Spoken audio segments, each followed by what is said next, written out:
Era la 1 de la mañana del viernes, cuando una balacera cimbró a la ciudad de Monterrey, Nuevo León.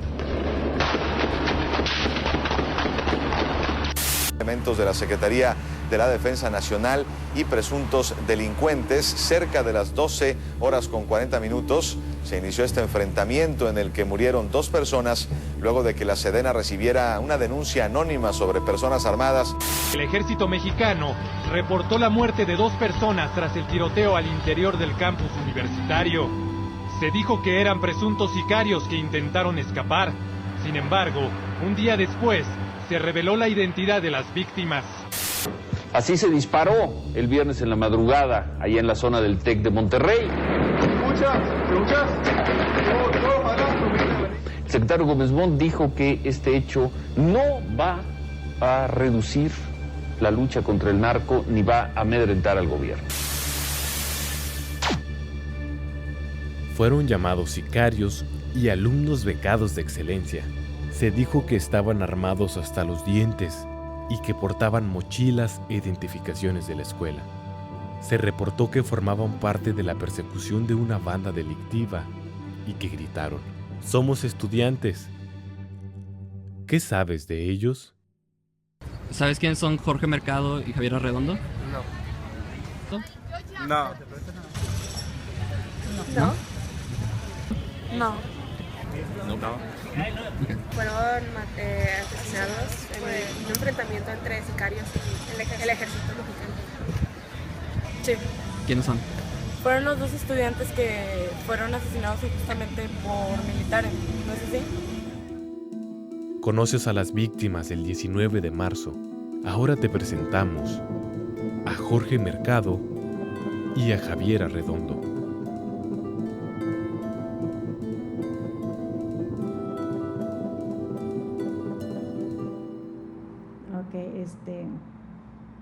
Bueno, yo podría empezar diciéndote que Jorge, pues era primeramente como hijo, pues un hijo muy obediente, un hijo que, pues, de niño no le gustaba mucho la escuela, porque él de niño lo que se inclinó mucho fue la gimnasia. Vimos su evolución desde que llegó a primer año de profesional hasta que ya estaba en el doctorado, ¿verdad?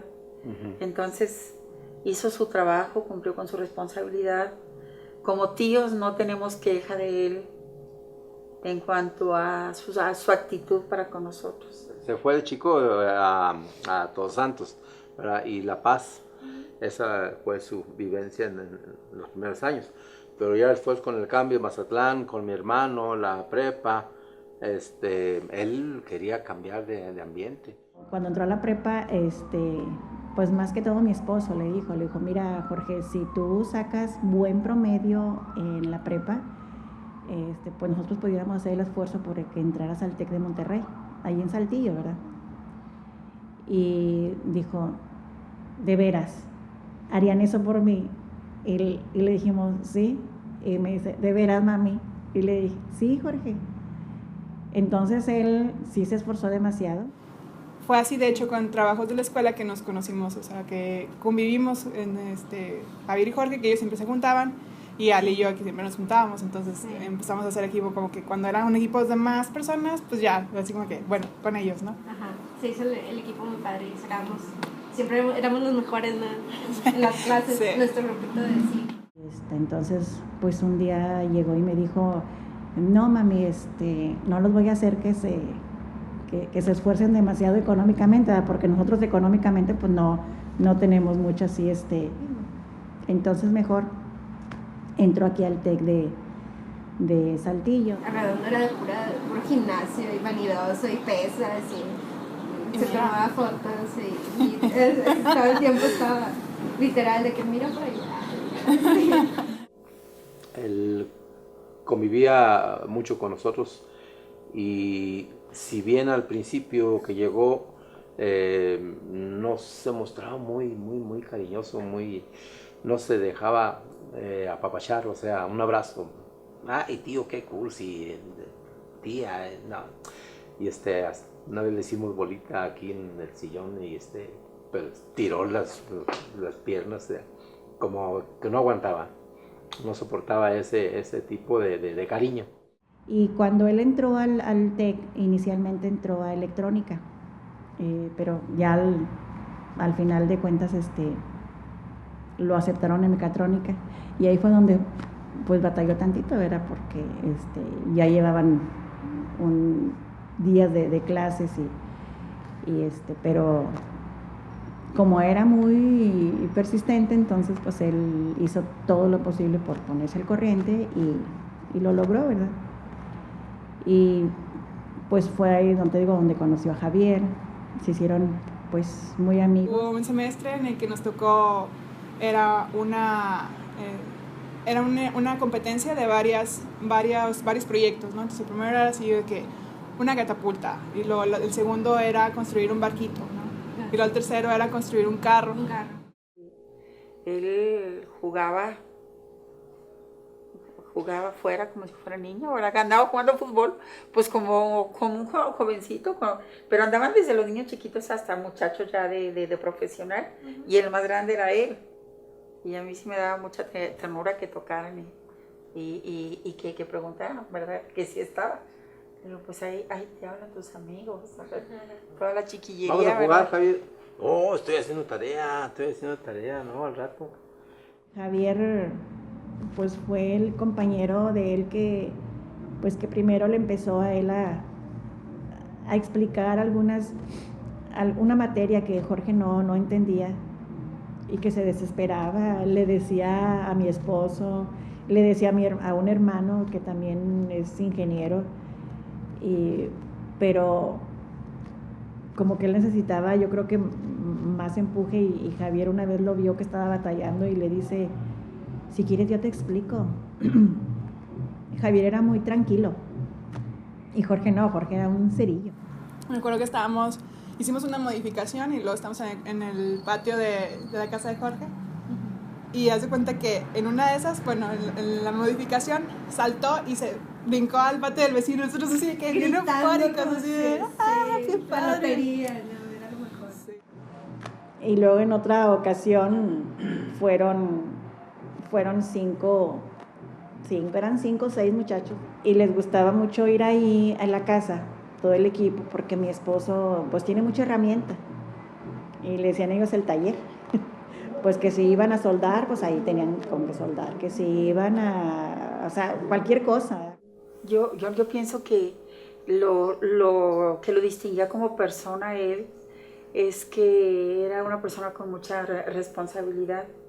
A pesar de que llegó aquí a hacer la carrera y era tan joven, Javier siempre supo cumplir sus obligaciones. De hecho, nos da es mucha satisfacción el decir que él, en cuanto a calificaciones, fue una persona que se destacó mucho por sus calificaciones. Pero a pesar de tener calificaciones tan altas, continuó siendo la persona que siempre fue. De hecho, entre ellos dos se picaban mucho, o sea, era así como que una competencia sana, ¿no? Así de que Javier iba seguido a la casa a estudiar, o Jorge se iba a estudiar a la casa donde vivía Javier, con los tíos de Javier. Si bien se llegó a quedar Jorge aquí en casa estudiando unos días, su mamá ya estaba enterada. Lo mismo estábamos nosotros enterados cuando él se iba a quedar en casa de Jorge. Convivían mucho, eran grandes y muy buenos amigos. Y eso lo llegamos a ver nosotros en la persona de Jorge y en la persona de Javier. Cómo compartían, cómo entablaban amistad. Por ejemplo, para ir de elegido hacia el principal, había unos aros, no sé si te acuerdas, como de atletismo, y cada vez que pasaba: ¿quieres verme hacer el Cristo? Voy a hacer el Cristo. Y iba y se trepaba, nosotros caminando con la mochila, y él, bueno, iba y se trepaba, porque, como para, mira, sí puedo. Entonces no salíamos mucho, definitivamente éramos muy tranquilos, no somos como que de super fiestas ni nada, Entonces sí salimos, y íbamos a salir así de que a bares o a cumpleaños, o nos juntábamos. pero no así como que siempre, ¿no? Y pues de hecho ellos no tomaban, o sea, ninguno de los dos tomaba alcohol ni nada. Entonces, muy saludable. Éramos muy sanos. Decía, tía, es que ponen el tanque ese de cerveza. El barril. Barril, no sé. En las cervezadas. Cerveza. Dice, pero pues a mí no me gusta. Mira, Javier, la cerveza, bueno, tú sabrás, ¿verdad? No quieres tomar nada, pues no tomes nada. Pero vas con tus amigos. Convive como compañeros, ¿verdad? Le decíamos, si quieres, cómprate tu Coca-Cola y te la pasas con la Coca, ¿verdad? Como si fuera como cualquier cosa. Digo, pero tienes que ver que sí se necesita que convivas. Por eso yo creo que a él le costaba un poquito de trabajo el ser de mucha fiesta o mucha así, ¿verdad? Él como que estaba muy, muy, muy joven. Inclusive con la comida también era bien curiosillo Javier, porque les daba así de comer y luego veía el plato Javier y decía, oh no señora, esto parece de restaurante. Le digo, ay Javier. Aquí sucedió una vez que Jorge se enfermó y Javier iba a su casa y le leía de los libros lo que tenía que estudiar Jorge. Javier no tenía hermanos varones, entonces yo digo que en Jorge encontró como un hermano, ¿verdad? Con el que convivía. Ese amigo. Jorge estuvo al pie allí con él, ¿verdad? Si chocaba, si se enfermaba, si le faltaba algo, ellos siempre hubo esa camaradería, ¿verdad? Tenían muy claro lo que querían, eso sí, o sea, sí decían, bueno, o sea, por ejemplo, cuando ya estuvimos en la maestría, sí, ya estaban bien seguros que lo que querían hacer, ¿no? O sea, y que lo que tenían que hacer para poder ser los mejores. Pues Jorge era una persona muy de su casa. O sea, él no andaba en fiestas, no andaba de que anduviera todo el día en la calle. Sí, yo pienso que Jorge más que nada quería trabajar en la industria. Y Javier no. Javier trabajó en la industria y dijo, esto no es lo mío. O sea, es que una vez que sales a la industria, pues te das cuenta así como que, bueno, si aguantas los horarios, aguantas las exigencias o no. Entonces Javier dijo, no, pues a mí me gusta más la parte de investigación. Entonces por eso fue el que él estudió él se decidió a estudiar el doctorado. Él había hecho sus prácticas en Kimberly-Clark y él se quería quedar a trabajar ahí en Kimberly-Clark, pero a él le dijeron, mira Jorge, a ti te falta experiencia. Dijo, no dudamos de tus conocimientos, los tienes, pero te falta experiencia, te falta foguearte. Entonces, dentro de 2 años te hablamos. No existe el hubiera, ¿verdad? Pero ellos ya estaban inscritos en el Cinvestav. Sí. Para hacer su maestría y pues el doctorado, Javier, ¿verdad? El irse a Monterrey fue después de que ya estaban inscritos, ¿verdad? Ya se habían inscrito. Entonces eso como que cambió los planes. Pues los dos, o sea, se convencieron o no sé, en seguir a la maestría. De hecho iban a estudiar aquí en el Cinvestav, aquí en Saltillo. Y luego, pues bueno, hubo la oportunidad, de hecho vinieron a ofrecernos una beca para irnos a TEC de Monterrey. Y dijeron, pues vamos a aplicar también. Entonces les fue bien y también andábamos por allá, ¿no? Entonces ahí estuvimos Jorge, Javier y yo allá en el TEC de Monterrey. Pero cuando les dieron el resultado de Cinvestav, les hablaron del TEC de Saltillo para informarles que habían ido personal de aquí del TEC de Monterrey a invitar a 10 estudiantes sobresalientes para porque había 5 empresas que iban a becar a 2 estudiantes cada empresa. Pues total se vino toda una semana, se vino a hablar, ¿verdad?, con las autoridades correspondientes y pues lo mandaban con uno, lo mandaban con otro, lo mandaban con otro y con uno conseguía una cantidad. Mami, me hablaba por teléfono, mami, ya conseguí el 70% de beca, ¿cómo ves? Jorge, le digo, pues si ya conseguiste el 70, a lo mejor consigues el 80 o el 90, le digo, sigue hablando. Y pues sí, o sea, todos los días se venía. Hasta que me dijo, ya como por el miércoles o jueves, me dice, mami, ya conseguí el 90%, me van a dar trabajo, me van a pagar, así es que pues ya, sí me quedo. Digo, pues ya conseguiste todo eso, hijo, pues tengo tu apoyo, digo, tienes todo nuestro apoyo moral.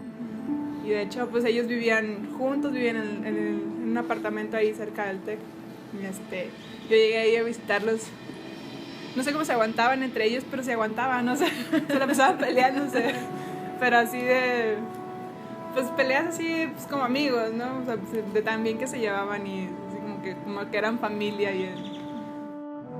O sea, para él era un logro muy grande el haber conseguido entrar al TEC de Monterrey, porque lo soñó en algún momento, ¿verdad? Pero nunca pensó que se le iba a hacer realidad. No, mira, Javier está súper acostumbrado, o sea, Javier estudió la secundaria en Todos los Santos, la prepa en Mazatlán, la carrera aquí en Saltillo y luego el maestría. Para él era normal irse a otro lado, ¿verdad? Y Jorge, pues, yo digo que la que más lo sintió pues fue su mamá, ¿no? Porque pues él era hijo único y él nunca se había ido de su casa, entonces sí, así como que... Y, o sea, todo me informaba, todo me decía, me hablaba cada rato, porque él y yo estábamos muy acostumbrados a andar juntos. Y tanto él me platicaba a mí todo como yo se lo platicaba a él. En un momento determinado, nosotros le dijimos, ¿verdad? Le dijimos que, y eso fue al final, antes de que pasara lo que sucedió, que le dijimos que, pues que él era como hijo para nosotros.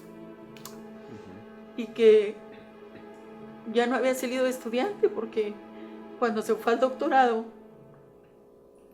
yo pensé, no, ya se va a ir a Monterrey y ya no va a venir, porque ya va a encontrar allá nuevos lazos. Y dije, no, Javier hizo en un lugar la prepa, en otro la carrera, va al doctorado. Y pensamos, ya voló, ¿verdad?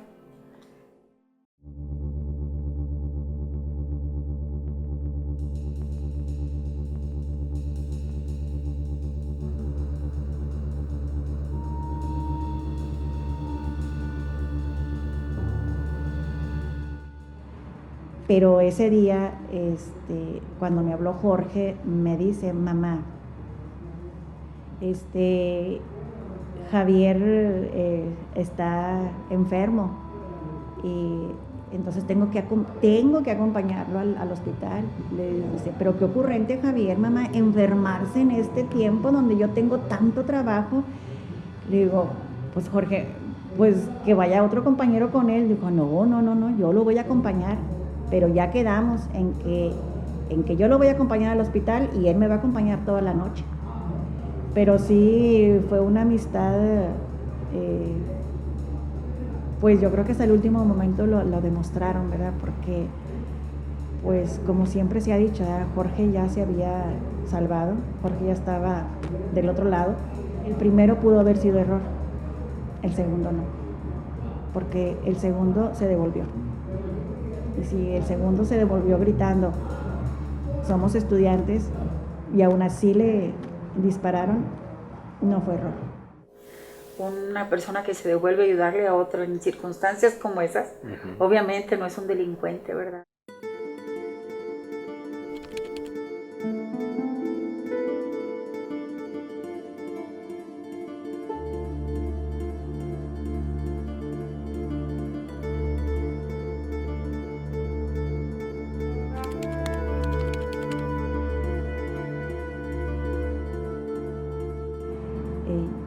Ya él quería terminar ya su trabajo porque ya le habían hablado de Kimberly. Le dijeron, bueno, Jorge, pues ya pasaron 2 años y ya pues necesitamos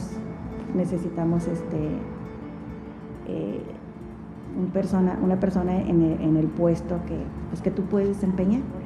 Entonces les dijo, no, es que terminó en mayo. Pero si me quieren esperar, por mí no hay ningún problema.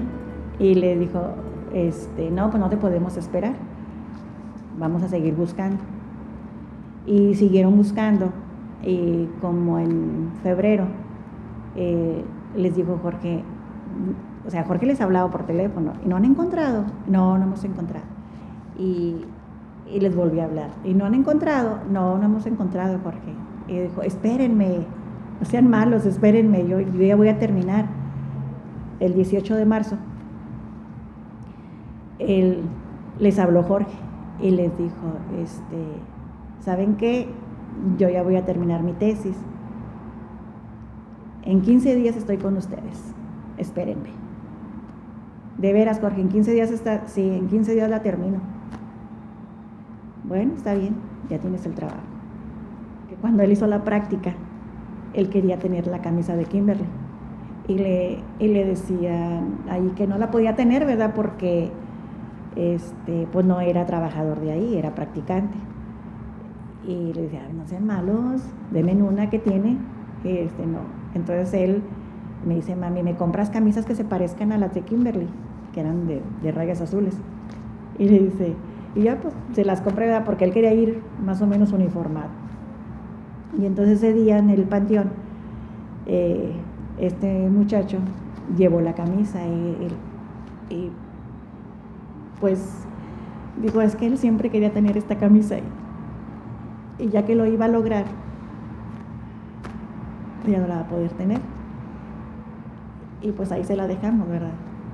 Es que Jorge era, no sé, era como, le decía a Jorge, como que era muy detallista, como que le gustaban así muchas cosas que, pues que a lo mejor a muchos jóvenes no les llama la atención, ¿verdad?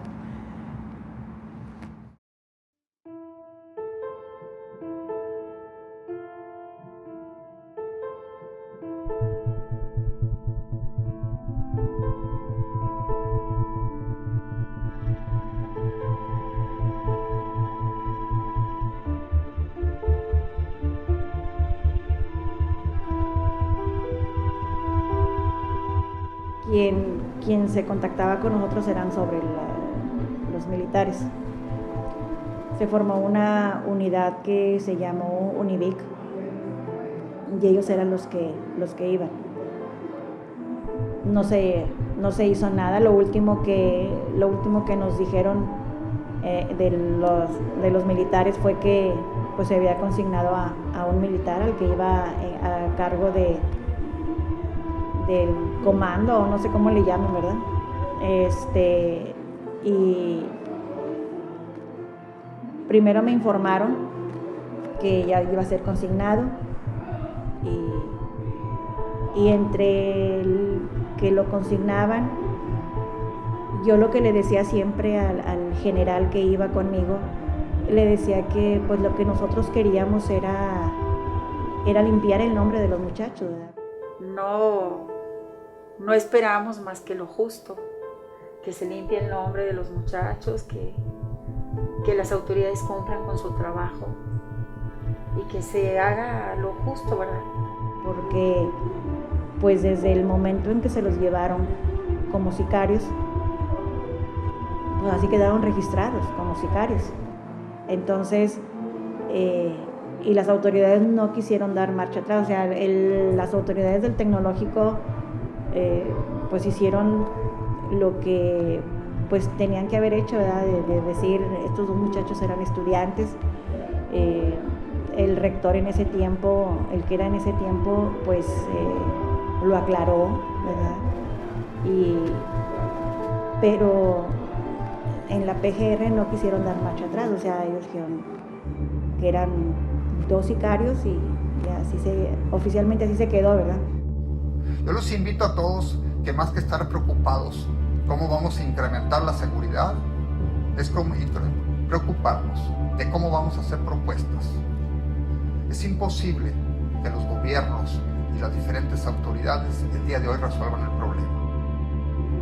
Me habla el general y me dice, le hablo para dos cosas.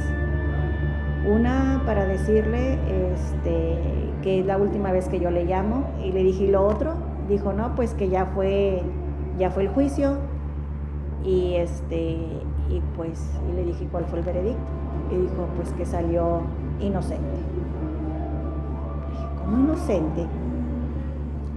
No te imaginas cómo me enojé, porque le dije, no puede ser. Y le dije, ¿cómo inocente? Y eso nada más lo iban a enjuiciar por alteración de hechos. Le dije, ¿sabe qué? Ya no haga nada. Le dije, ya no haga nada, por favor. Le dije, ya que nadie me hable.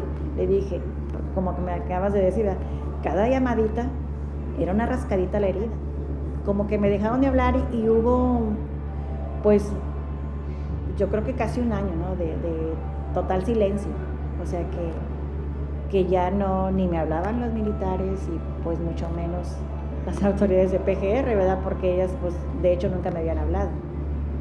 Sí fueron en su momento, ¿verdad? Pero también para decirnos que teníamos derecho al servicio psicológico, jurídico, pero nada más. O sea, y así nada más como te entrego un tríptico, así ten. Entonces fue la primera vez que hablamos con Enrique, que es de la Asamblea Estudiantil, y él nos platicó mucho de lo que él había, se había informado sobre el caso. Fue cuando supimos nosotros que el caso estaba perdido, o sea, que el expediente estaba perdido, que lo tenían ya, pues yo creo que arrinconado, ¿verdad? Que no sabía ni siquiera dónde estaba. Y nos dijo él lo que él había hecho, ¿verdad? Todo el proceso que él había hecho y que había rescatado el expediente. Y nos preguntó si ustedes están de acuerdo, nosotros le seguimos. Si no están de acuerdo, pues nosotros lo dejamos, ¿verdad?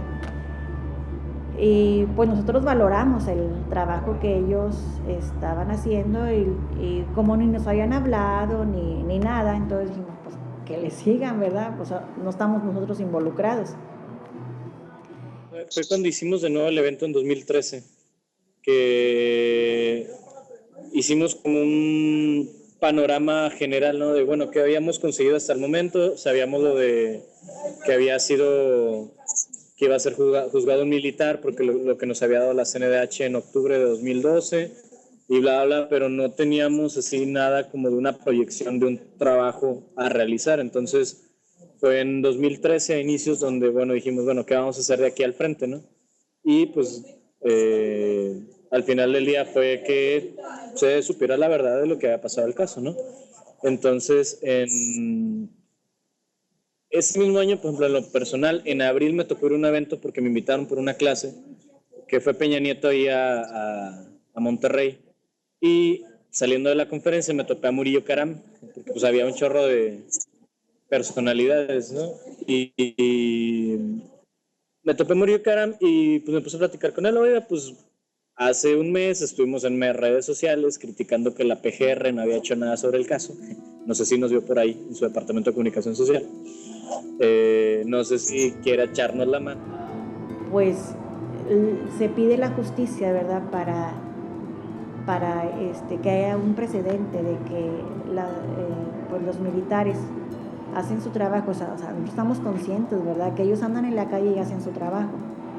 Pero una de las cosas que también siempre les hemos dicho, y más mi esposo, ¿verdad? Es de que se preparen, ¿verdad? Que sea gente preparada la que ande en la calle. Y sí, ellos se justifican, ¿verdad? Por ejemplo, cuando iban los militares con nosotros, pues sí nos decían, ¿verdad? Nosotros sí estamos preparados. Mire, yo soy médico. Pues sí, pero no esa clase de preparación, o sea, la preparación de andar en la calle, haciendo su trabajo de seguridad, no de miedo. Sí, de ahí me dijo, no, sí, con todo gusto. Ya me presentó a esta Mariana Tiburcio, que ahorita va para el Senado, creo. Y ya a partir de ahí empezamos en contacto. Les hablé del caso y me dijeron si tenía algún expediente o alguna cosa. Les dije, ¿sabes qué? No. Pero en ese entonces pues le estaba hablando por teléfono, ¿no? A la PGR. Y no tenemos información. Pues aproximadamente hace como un año se acercaron a nosotros gente de la Asamblea Estudiantil, de estudiantes del Tecnológico, que ellos tenían, digamos, como que una especie de plan para no olvidar el caso, ¿no? Para hacerle una visibilización del caso. Entonces se acercan a nosotros junto con familiares de Javier y Jorge y junto con Amnistía Internacional. En esos momentos en Monterrey se estaba viviendo, en Monterrey como ciudad y en Nuevo León como estado, estaba viviendo una situación bastante fuerte en la cual pues digamos que Amnistía Internacional tomamos este caso como un pequeño ejemplo de muchas de las situaciones que estaban sucediendo. Entonces pues eso fue lo que repercutió en que muchas personas empezaran a unir, no necesariamente estudiantes o directivos del mismo Tecnológico de Monterrey. ¿Y cuánta gente habrá en la misma situación? O sea, de que a lo mejor no gente humilde, pero honesta, ¿sí? Muchísima gente que está en la misma situación, pero como no tienen el recurso ni el medio para hacer esto, entonces pues ellos se conforman con que les den, ¿verdad? Y ya se quedan callados. Y en lo general, creo que mucha gente no se da cuenta de la dimensión del problema, ¿no? En términos generales, porque hay que tomar en cuenta, uno, que no es un hecho aislado, ¿no? Esto forma parte de una política amplia de militarización de la seguridad pública, ¿no? Una política que es ilegal y que ha sido criminal, ¿no? Porque ha ocasionado bastantes violaciones a derechos humanos, no solo en Nuevo León, sino en todo México. Hay muy pocos casos donde los familiares están con esa fuerza para seguir luchando, para que se limpie el nombre de sus hijos y para conseguir justicia, ¿no? Para evitar que estos hechos no se repitan. Porque como ya mencioné, este tipo de casos no son aislados, ¿no? El problema es que muchas veces no salen a la luz pública porque atrás no hay una familia con la fuerza que ha tenido los familiares de Jorge Javier. ¿Cómo llegas ante la familia y le das un reporte sobre la muerte de sus hijos y dice que son sicarios y que el caso se va a archivar porque ese fue el veredicto final? Yo nunca he buscado que se les castigue a los que hicieron el mal. O sea, le digo, si los castigan o no los castigan, eso no, o sea, no es mi objetivo principal, ¿sí? ¿Por qué? Pues porque ellos pueden también tener familia, pero que se den cuenta realmente que hicieron mal, o sea, que lo reconozcan, nada más. No esperamos más que lo justo, que se limpie el nombre de los muchachos, que las autoridades cumplan con su trabajo y que se haga lo justo, ¿verdad? Uh-huh. No somos sus papás y ha sido muy difícil, ni siquiera podemos imaginar el dolor de los papás, ¿verdad? De los papás de Jorge, de los papás de Javier. Pues yo creo que ya otra situación más difícil de la que nos enfrentamos cuando encontramos a Jorge y cómo lo encontramos, yo creo que ya no, ¿sí? Porque sí fue muy duro el encontrarlo ahí, en donde te decían, no se preocupen, los que están ahí en el CEMEFO son 2 sicarios que iban armados hasta los dientes, y llegar y darte cuenta que es tu hijo y verlo como, y es lo que no vimos el cuerpo, o sea, vimos en la computadora, o sea, verlo como lo vimos, yo creo que ahí ya algo ya más duro y más difícil, yo creo que no puede haber. Uno a lo mejor se involucra o da su opinión en este tipo de casos cuando le tocan a alguien de su círculo social cercano, un familiar o un amigo, entonces pues sí te mueves, ¿no? Sí empiezas a compartir cosas, a mandar correos, a involucrarte, a informarte sobre casos similares, y el hecho de que nadie de nosotros tuviera algo que ver íntimamente con ellos, una relación, se me hace que tiene un gran valor porque te habla de la empatía que puedes tener tú como alumno, que no todos los alumnos la tienen.